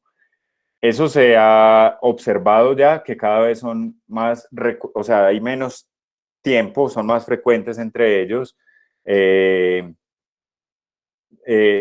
repiten, digamos, pues cada vez más frecuentemente y son más intensos los dos. Es decir, lo que preguntaste es así, se espera que aumente su frecuencia y que aumente su intensidad. El niño y la niña, además, están, digamos, el ENSO está montado sobre otros fenómenos de variabilidad climática en el Pacífico, que son como la oscilación decadal del Pacífico. Es decir, el niño y la niña funcionan en escalas de un año, pero ellos van montados sobre oscilaciones que tienen un periodo un poco más largo, que es como de décadas. Entonces, en la fase cálida de la oscilación decadal del Pacífico, los niños suelen ser más intensos, y en la fase fría, las niñas suelen ser más intensas que los niños. La oscilación decadal del Pacífico también se espera que aumente en su intensidad, así que la proyección sería como que son más recurrentes niño y niña. Pero durante la fase cálida de la oscilación decadal del Pacífico, los niños son mucho más fuertes y más frecuentes. Y durante la fase fría, las niñas son más recurrentes y más frecuentes.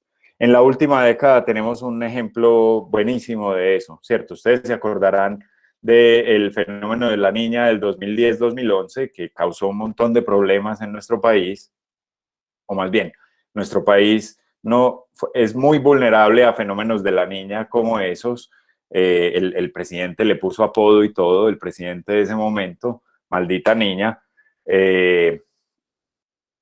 Y 4 años después, cambiando la fase de la oscilación decadal del Pacífico, tuvimos el niño de 2015-2016, ¿cierto? Que se llamó en la literatura científica niño Godzilla porque fue un mega niño. En 4 años tuvimos 2 extremos grandísimos de esos dos. Y eso se espera que se siga replicando en los últimos años. Y ya sabemos las consecuencias que tienen, pues, niño y niña para nuestro país. Esa historia no la sabemos de memoria.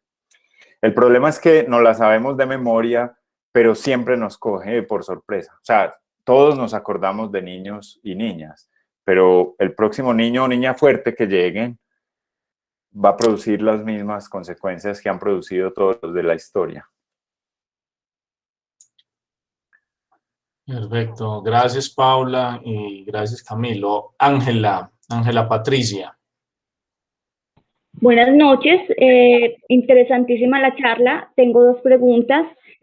Una es con referente a lo que dijo ya Camilo, que le preguntó el profesor con relación a nuestra zona del Romeral del municipio de La Estrella, ya que es una zona alta, entonces nosotros somos privilegiados, entre comillas, puesto que podemos todavía como tener una esperanza de ir mermando como ese cambio climático si nos ponemos pues como juiciosos en la medida del consumo, de la contaminación y de la separación de los residuos, de todo lo que tenga que ver como nosotros como humanos. Me gustaría pues que el profesor me dijera algo referente a eso, si somos privilegiados o no.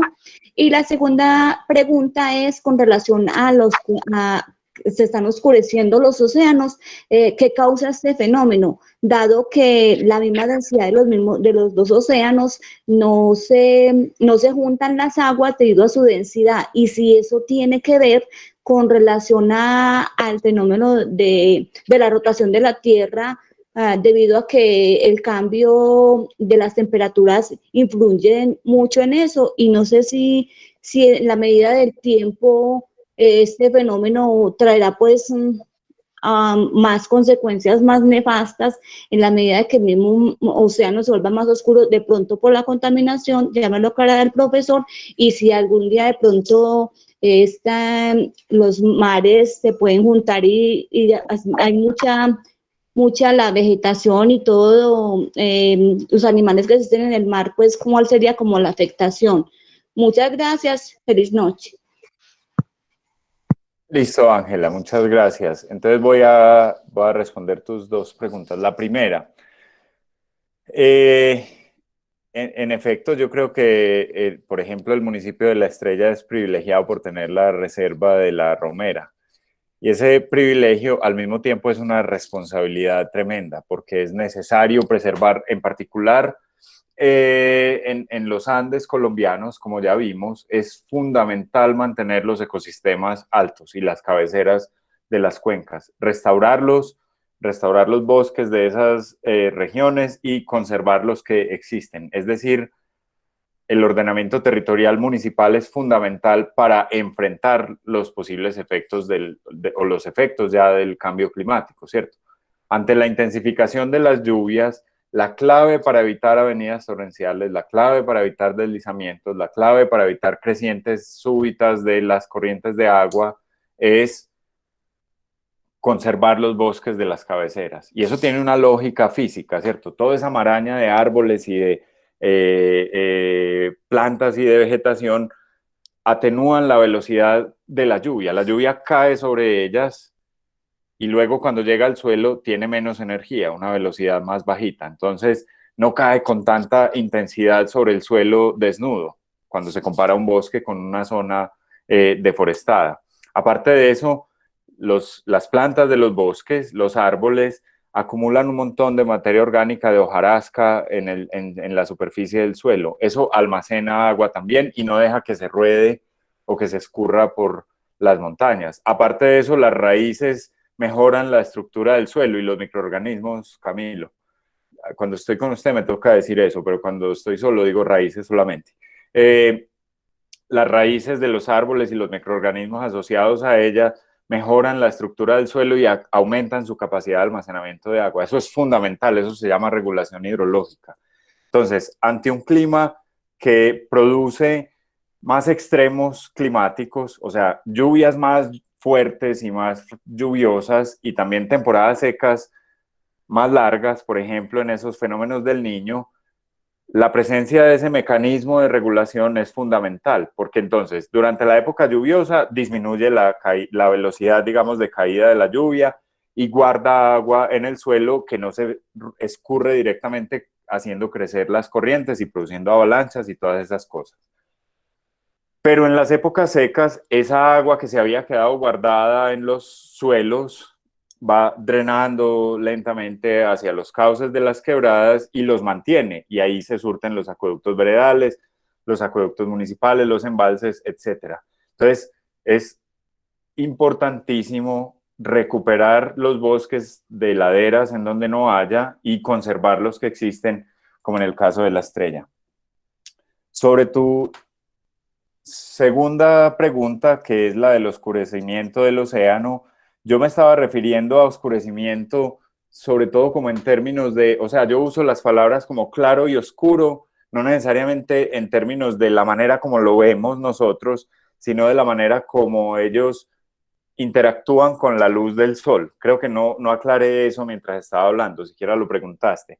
Entonces, cuando yo digo un océano oscuro, quiere decir un océano que absorbe más radiación solar. No necesariamente es que a la vista de los humanos se vea más oscuro, probablemente nosotros no percibimos necesariamente ese cambio. Y claro, no son solamente pues como la costa pacífica, el Pacífico tropical o el Atlántico aquí en el Mar Caribe, sino en general todos los océanos, en virtud de que, digamos, se disminuye ese hielo oceánico, entonces es reemplazado por agua y eso hace que se absorba más radiación. Pues no es un efecto, digamos, de oscurecimiento visual para los seres humanos, sino un efecto de mayor capacidad de absorción de radiación. Lo otro es que con el aumento del nivel del mar se aumenta la extensión de los océanos del mundo y los océanos son más eficientes en absorber radiación que la Tierra. Entonces, eso es importante. La pregunta de que las aguas del Atlántico y del Pacífico no se mezclan tiene que ver, aquí en Panamá, pues en el trópico, tienen que ver es fundamentalmente con la densidad del agua. O sea, no todos los mares son iguales, ¿cierto? En términos de temperatura y densidad. El Océano Pacífico tropical, aquí en nuestra costa, es más frío básicamente por la circulación de ese propio océano, que digamos, vienen aguas del sur que son muy frías y llegan aquí hasta el Istmo de Panamá, mientras que el Caribe, como está protegido por una serie de islas en las Antillas, hagan de cuenta, como una piscinita. Entonces es un poquito más caliente que el Pacífico, porque el Pacífico recibe las aguas frías del sur. Por eso cuando ellos se juntan en el canal artificial de Panamá, en efecto, no se mezclan simplemente porque hay diferencias de densidad, ¿cierto? El agua del Pacífico es más densa porque es más fría, el agua del Caribe es un poquito menos densa porque es más caliente y por eso es que no, se ve ese fenómeno pues de que no se mezclan y que el uno es un poquito más alto que el otro. Eso es natural, ¿cierto? Eso no es por el cambio climático, pero en términos generales están cambiando los dos. Bien, gracias Camilo. Carlos, Gracias. Andrés, y gracias a ti, Gracias, Ángela. Ángela Patricia, gracias. Carlos. Y muchas gracias por la presentación. Realmente toda la población debería ver esta charla, ¿cierto? Y preocuparse un poco, porque finalmente lo que decías ahora, de esas pequeñas acciones que hacemos diario, cada habitante, podríamos sumar a que el problema disminuya, ¿cierto? Y aportar a la solución. Yo tenía una pregunta muy puntual, profe, y es con respecto al manejo de los residuos sólidos, pues que obviamente veíamos que era uno de los mayores aportantes de gas metano. Y sabemos pues que el Valle de Aburrá tiene solamente un relleno sanitario en este momento, que diariamente entran 3.200 toneladas de residuos. Pues entonces ahí la pregunta es, ¿han hecho algún estudio? Pues ¿por qué no tenemos tecnologías para tratar esos residuos si sabemos que hay una fuente grande de esa generación de gas metano ahí? Y pues finalmente, ¿por qué no tenemos pues una pirólisis o una termólisis para tratar esa cantidad de residuos y así poder disminuir y aportar a que esos residuos no generen tanto gas metano, ¿cierto? No sé si conoces algún estudio de eso, si hay cifras frente a eso, porque es muy interesante. Pues y obviamente la estrella toca algunos temas de termólisis. Con la bolivariana alguna vez tocamos el tema de pirólisis y pues son tecnologías que ya están inventadas, que ya están funcionando y que no tienen unos costos. Empresas varias de Medellín invirtió 400.000 millones de pesos para reactivar otro vaso en Pradera, ¿cierto? O sea, son casi 100 y pico de millones de dólares que con eso pues, tranquilamente hubieran puesto 3 plantas de termólisis o de pirólisis donde se hubiera tratado toda esa cantidad de residuos, ¿cierto? Teniendo subproductos y mejores, pues, subproductos de ese proceso, ¿cierto? Entonces, no sé si conoces algún estudio de eso y me interesaría después hablar de ese tema porque sí hemos venido tocando eso con el área metropolitana y obviamente de forma regional, en una solución diferente a la disposición, ¿cierto? Pienso que ya estamos en mora de buscar tecnología para tratar los residuos sólidos urbanos que genera todo este Valle de Aburrá y que siempre está en constante crecimiento. Sí, muy buena observación, Carlos. Pues yo, digamos, ese no es mi área de experticia, entonces no podría decir más allá de cosas generales, pues. Pero en efecto, pues yo creo que sí estamos en deuda con cambiar la manera en la que se disponen los residuos, particularmente aquí. El problema, uno de los problemas que yo he oído a la gente que sabe de eso es la separación en particular de los residuos, ¿cierto? Y es que para poder aprovechar los residuos, digamos, de manera eficiente y disminuir esa presión sobre la disposición final, la manera más fácil de disponer residuo, pues obviamente es tirarlos a un hueco todos juntos, ¿cierto? Pero ya sabemos que eso no es tan bueno. Es fácil, pero no es bueno. Es trabajar en la separación de los residuos para poder aprovechar cada uno de ellos en su potencial, los reciclables, en volver a aprovecharlos y, por ejemplo, los orgánicos, que son de hecho los que su descomposición produce estos gases, pues se pueden aprovechar incluso para generar energía, es decir, generar metano con ellos, pero aprovechar ese metano para generar energía. De eso hay tecnologías, ¿cierto? Y hay pilotos en el departamento. Hay un grupo de la universidad, que se me olvida el nombre del profesor en este momento, Carlos, de Ciencias Químicas, pero me puedo acordar. No, creo que es Gustavo, que tiene un piloto, creo que en Carmen de Iborá, ¿no es? Sí. ¿Cierto? Con unos Sí. reactores, bioreactores. Sí, exacto. Ellos están haciendo eso. Hay otros grupos, también el de bioprocesos y catálisis, que también tienen como tecnologías piloto de eso, que yo creo que se pueden contactar para pensar en otro piloto municipal como en la escala de la estrella. Me parece a mí, pues por lo que he entendido, que sobre todo la clave está en la separación original, digamos, de los residuos.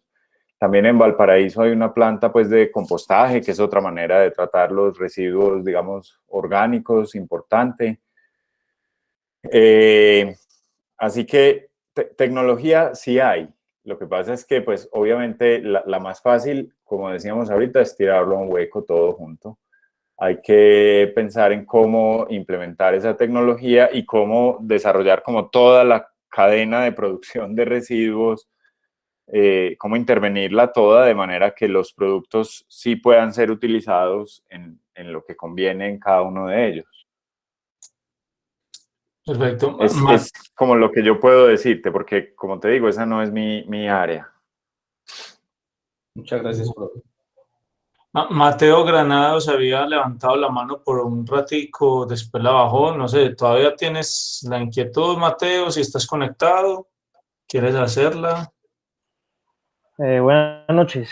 Sí, Hola, tenía tres preguntitas. ¿Cómo están? Muy bien, Mateo, gracias por hola conectar. Mateo. Pues vamos, voy a ser breve. Pues, ¿cómo sería la influencia del cambio climático sobre los páramos? Otra sería su afectación al recurso hídrico. Y este tema de la posibilidad de que Colombia sea una zona desértica debido a la intensidad del ENSO, digamos, el Niño, cuando digamos que su corriente de aire mencionan que es de descenso de aire seco.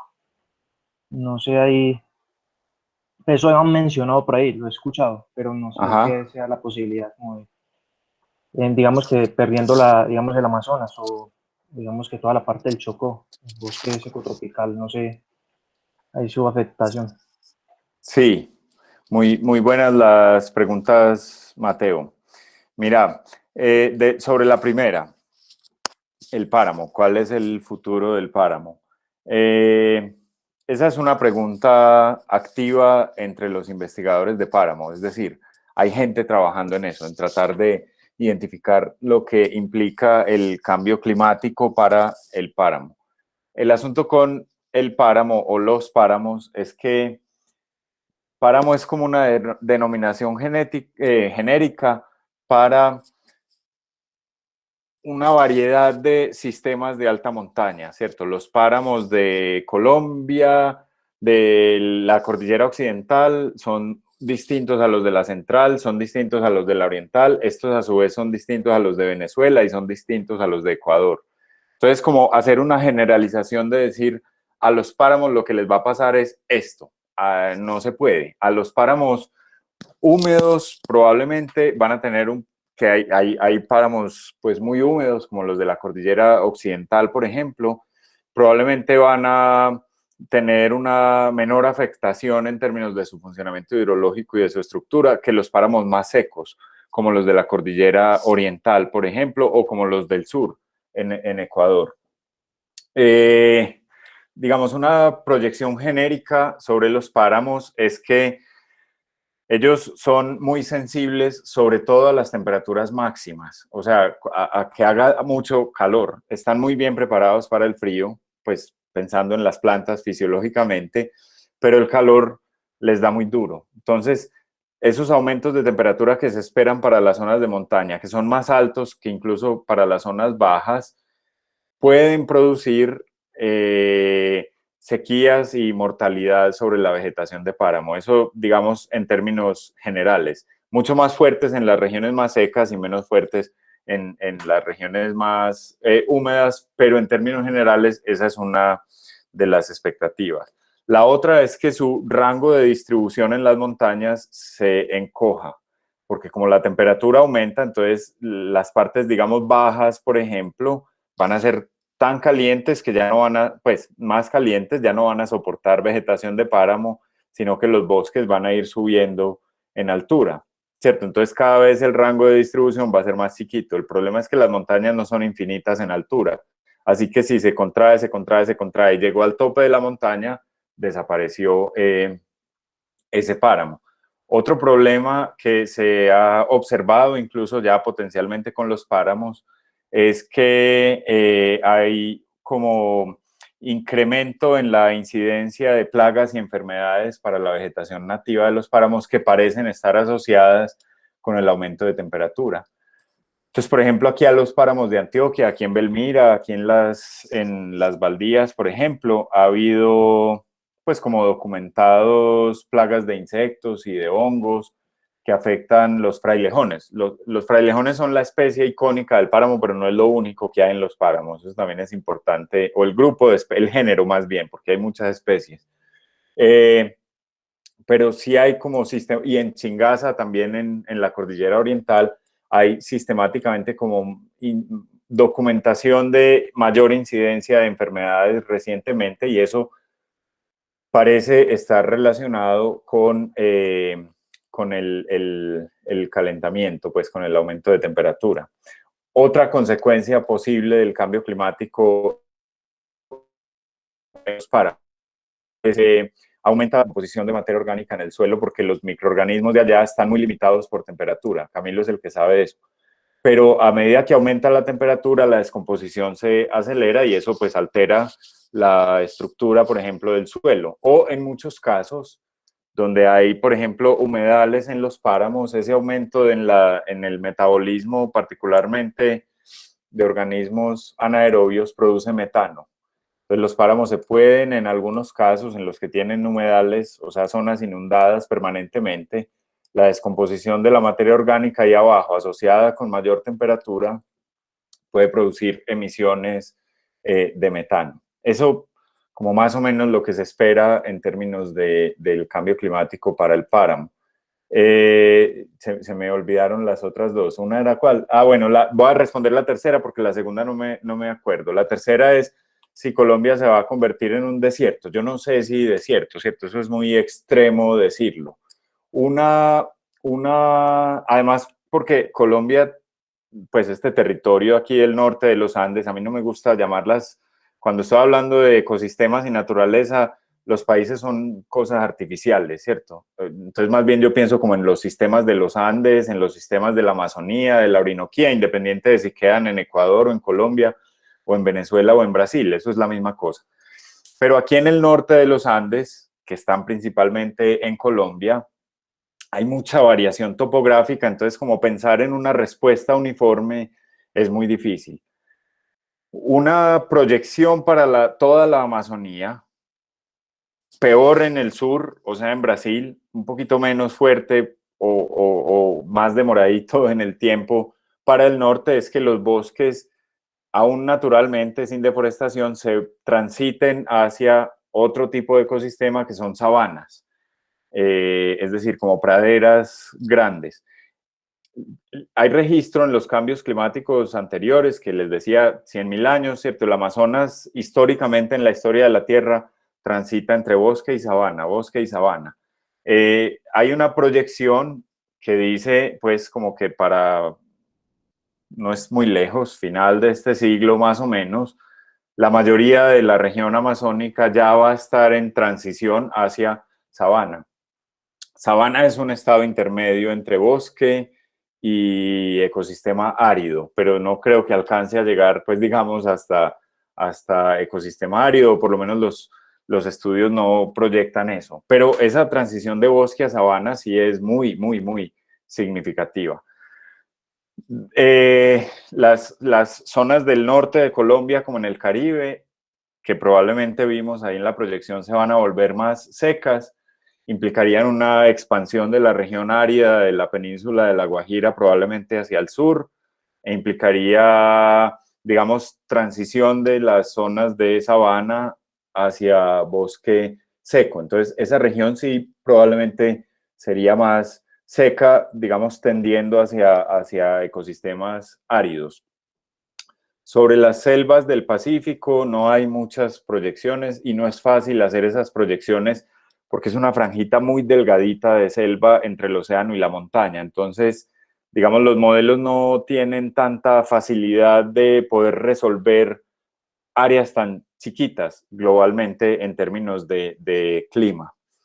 Y de hecho algunos modelos proyectan probablemente mayor lluvia en esa zona, y eso tiene una razón, más vapor de agua en la atmósfera del océano que entra al continente, se choca con la cordillera y produce más lluvia. ¿Qué significa más lluvia en una zona donde llueven 10.000 milímetros? Yo no sé, ¿cierto? Eso también habría que pensarlo desde el punto de vista de los suelos y de los ecosistemas. Pero ahí más o menos te dice una generalización de Colombia. En la región andina, esta respuesta va a ser muy mala, pero es real, puede pasar de todo. En algunas partes puede haber mayor humedad y por lo tanto favorecer el desarrollo de más bosques, en otras partes se puede volver más seco. Eso no lo sabemos todavía. Y se me olvidó cuál era la pregunta de la mitad. No era cómo era la afectación pues, sobre el recurso hídrico. En gran medida. Esa, vamos a hacer un negocio de conferencia para la próxima que la hagamos. Listo, gracias, profe. Listo. Bueno, Camilo, yo creo que para no abusar de tu bondad y abusar de la generosidad de los que se conectaron, pues podemos ir cerrando acá, hermano. Yo te agradezco muchísimo nuevamente. Es obvio el interés en el tema, qué bueno, ese es el objetivo. Claramente quedan muchos otros aspectos, entonces de una vez que has invitado, próximamente programamos y te incluimos en la programación del segundo semestre, si vos estás dispuesto para que nos acompañes y hablemos de esa segunda parte que tenías. Perfecto. Sigamos hablando sobre cambio climático. A los que están conectados y para que queden el video, entonces ahí tenemos en pantalla la invitación a la siguiente conferencia dentro de un mes, nuevamente el primer jueves de mes, 6 de la tarde. En ese caso tendremos una que se ha titulado Ciencia y Ciudadanía, el caso de la Sala de Colecciones Biológicas de la Estrella, donde nos van a presentar, digamos, los avances y el concepto detrás de lo que hemos llamado la Sala de Colecciones Biológicas, que está ubicada en el Aula Ambiental de la Estrella y que crece en coordinación con instituciones educativas del municipio.